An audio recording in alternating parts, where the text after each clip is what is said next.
It's not just that I think that there are some aspects of modernity that she embraces the potential of, and obviously doesn't embrace them as such, but embrace the potential of. It's also that, like, what other choice is there? I mean, you know what I mean? Like, we are embedded within a certain historical trajectory, and you can tell that what she's trying to do is to look for points of leverage within the material conditions and historical conditions we've inherited that might allow to press beyond them. I don't know what the I also get the concerns, like, and I hadn't thought about that. The concerns that, like, okay, well, if you accept some aspects of modernity as having positive potential, then you have to accept, like, imperialism as having positive potential. You know what I mean? The places in which capitalism has been forced on people, which is, by the way, everywhere. But I think imperialism is the right focus. Yeah. But you see what I mean? Like, I just don't understand what other choice there is, though. I don't. What is the alternative to trying to leverage what potential you can find in, like, the existing social structures that you inhabit? Is it like just ex nihilo, like creating new social forms? I mean, some people believe you can do that. I don't know. I think that's kind of like an anarchist, like, line that I don't agree with. So here's how I would respond, because I could see what we've been saying so far being, really distorted and taken out of context. So I think it's helpful to actually, like, go kind of diagnostically. So there is an alternative argument that one could avail oneself of, rather than the sort of modernizing potential of capitalism. It would be along the lines of a sort of Karl Polanyi argument of a double movement, where capitalism understood as the market tends to disintegrate and commodify life, and there's inevitably an external pushback against this commodification. And one could think that what we need to do is to kind of conserve and reinstantiate and preserve that decommodified structure of the family that can start to look like really traditional, really conservative, of like resisting that movement of change. So you can make that argument that here I stand and no further will I go. If you look at sort of Melinda Cooper's first chapter in Family Values, she has a really nice critique of this, that there's a conservative critique of capitalism that will say something like, well, actually what we need to do is to kind of preserve, whether it's through welfare redistribution or more right-leaning, just preserve the natural, biological, social values of the family against this motor. And so if we are listening to this and we say that there's actually something that we find not necessarily liberatory in that move, then we're not committed to saying something like imperialism is great. Instead, I think and I want to be clear on that. Maybe I should say it one more time. We're not committed to saying something like imperialism is great. Not good. Not down with it. Not fair. Boo. Boo imperialism. Okay, now y'all are with me.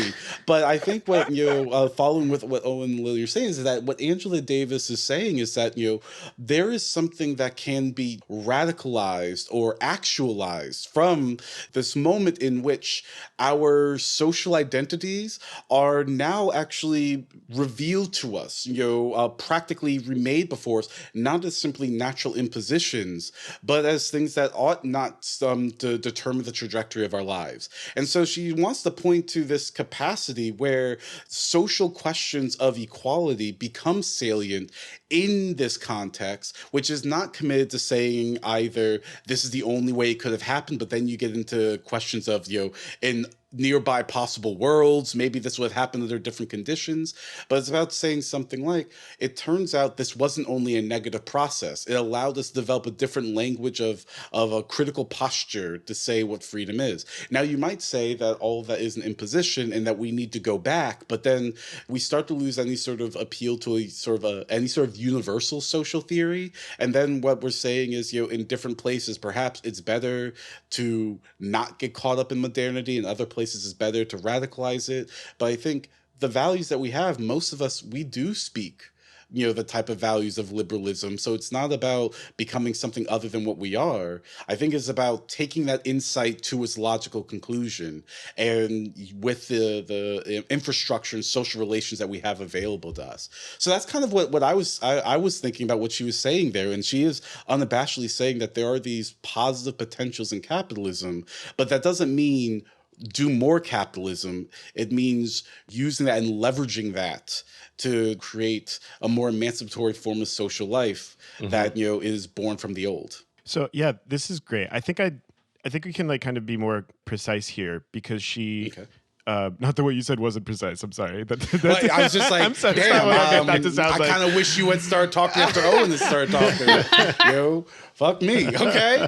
Okay, that was great, but vague. So now let me like, God damn it. Let me actually try to say something reasonable. Oh, God damn Fair? it. Okay. All right. Good. You got me. Gil. Got my Let me ass. start that sentence over. I'd like to add to that. Like, okay, so there's like two sides of a coin here that I think are really tough to avoid. Like there's almost like a double bind, and it's very easy for more vulgar Marxists than an Angela Davis and like critics of Marxism to fall into one of two sides on this sort of thing. On the one hand, there's like, okay, so we're trying really hard not to romanticize like the pre-capitalist forms of, say, social organization of production and familial relations, even though Davis will also point to certain features of pre-capitalist gender relations or sexual division of labor as being better. So one of the things that happens really throughout the period of industrialization, as she highlights, is the expulsion of women from social production, right? And so there's this sort of double problem that we start to see. There's the kind of denaturalization of the family, but also desocialization of women at the same time. Whereas she will say things like in certain pre-capitalist social forms, and she can cite anthropologists on this stuff, women's labor is treated as part of the total social production process, as valuable because it's necessary as a condition for the possibility of social reproduction. And so there's something there that's good. On the other hand, there are still hierarchies there, and they are presented strictly as being natural, right? So this is the other thing that I think people hear in Marxist discourse and think is dangerous. There's almost like a Prometheanism is sometimes the language that you hear people use here, and I'm thinking more specifically in the context of like ecological debates. But she'll say things like that the sort of thing that happens here in the development of capitalism is that natural limitations are no longer that which necessarily conditions the lives of men and women, right? So there's an overcoming or the potential overcoming. She says we become inexorably less yoked to our biological constitution. Right. And so I capitalism, think, so again, to be clear, like this isn't the Prometheanism where like, people attribute this to Marx. I'm sure they'd attribute this here where they're like, okay, thanks to capitalism, like we could just own nature. Nature doesn't say shit to us anymore, right? It's not. Nature can't tell me nothing. Nature can't tell me what to do. We tell nature what to do. It's not that simple, but I think that she's right that there is a potential for overcoming certain seemingly or previously natural limitations with the development of forces of production that ought to be taken seriously as something which we could, consciously direct instead of having it be sort of blindly shackled to the demands of commodity production for the sake of profit, which is the way that we've transcended natural limitations thus far. Right? Not great. So neither romanticism, neither Prometheanism, but a secret third thing called communist revolution. I love it. Yeah, it's a great secret third thing, but I think that's so key to the way that Davis thinks, even across both these readings. I love both of them. Is that what she's actually hostile against is any sort of abstract dualism.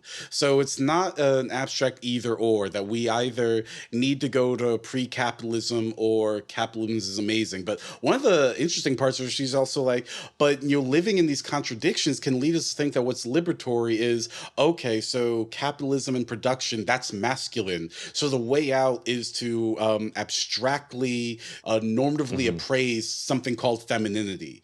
And she thinks that that's also a trap because it turns out that these dualisms, they're ideological distortions, and that what we need to think through are, how to transform these relations rather than, setting up kind of abstract opposites. So what I'm trying to say clearly so that Gil doesn't come after me. Oh my God.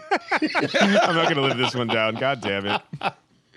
And what she's trying to say, and what I think she's thinking through, is that there is no simply exiting these tensions and contradictions. Right. There's no going back, and there's no sort of abstractly leaping ahead. And so instead, what we want to talk about, what are our powers of social transformation? So even in the housework, when she's saying, it isn't also that we just abstractly just want men to do housework. If the problem is that housework is deadening and boring and stunts our creative capacity, still desocialized.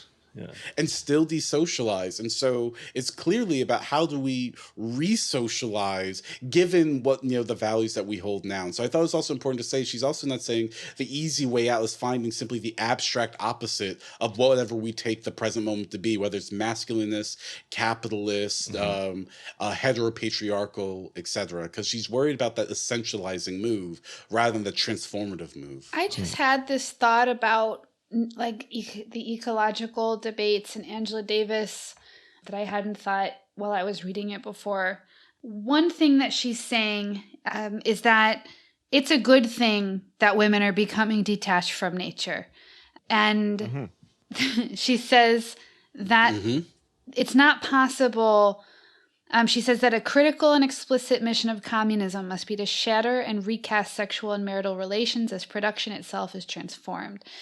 It is essential, of course, that a new, more humane, more creative posture toward external nature be adopted, but the man-woman union will always be disfigured unless the woman has liberated herself as woman. I think that there's a number of things that she's saying that are along the lines of what I said about the kind of concerns about endorsing modernism that I think are worth hammering home, because she is saying this about women, but she's implicitly saying that you don't get to return to nature, period.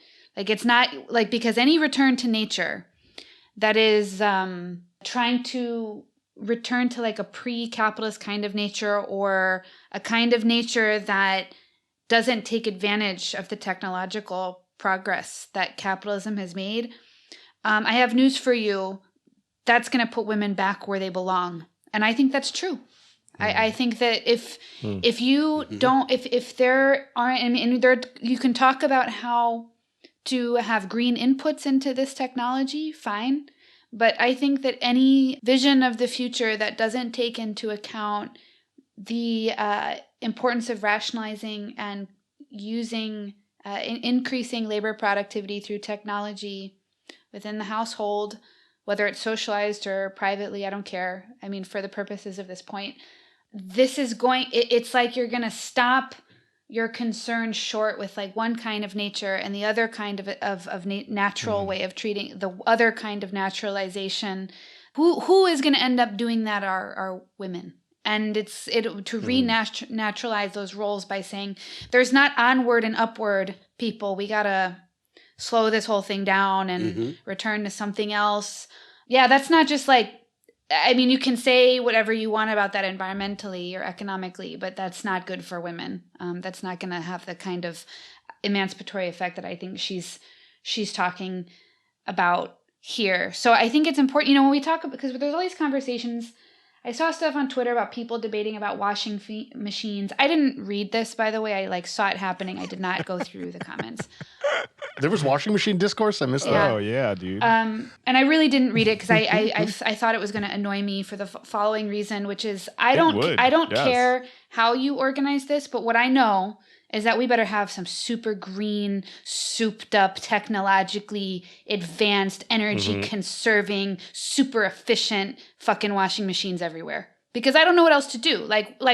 Otherwise, what you're telling me is dope that we can do all this industrial production more efficiently on a green basis. Woo, woo, woo. But the work women do, not going to touch that. And I think that's fucked up. I think we absolutely need, And I could see someone making the argument, and I do have someone in mind, that no one on Twitter, just, a conservative person I've been going back and forth with. They could say something like, and also we shouldn't touch that because those are labors of love.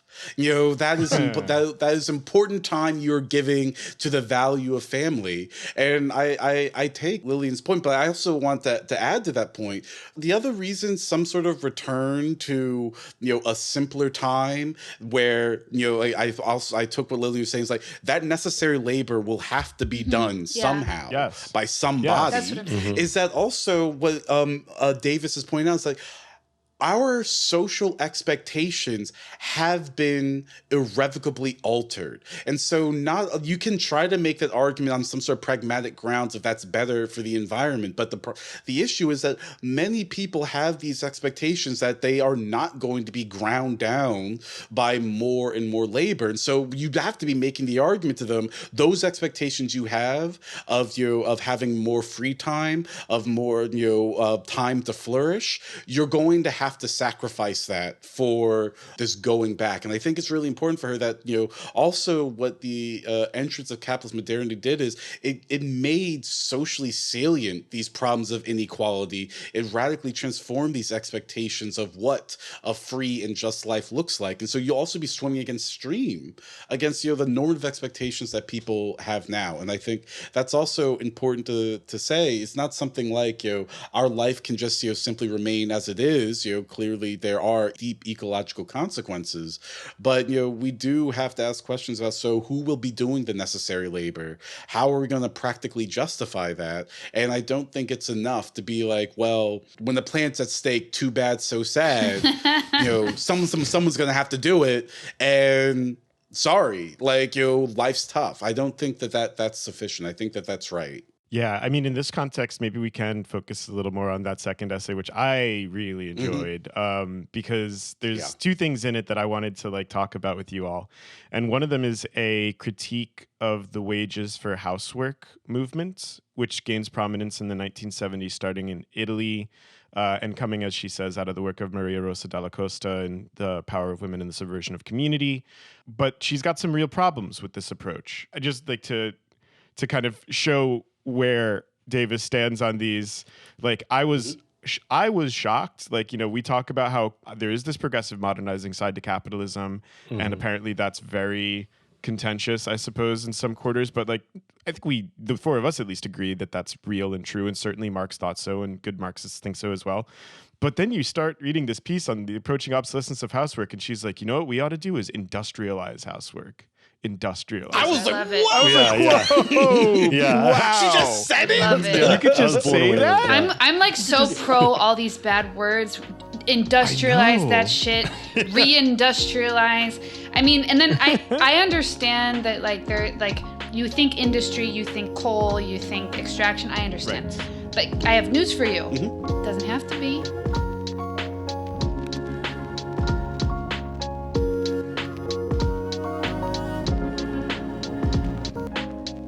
Hey, thanks so much for listening. This was just a small sample of the full episode. To listen to it and to access other premium content we're putting out, including all of our locked episodes and bonus videos, please subscribe to us on Patreon at patreon.com/leftofphilosophy. See you next time.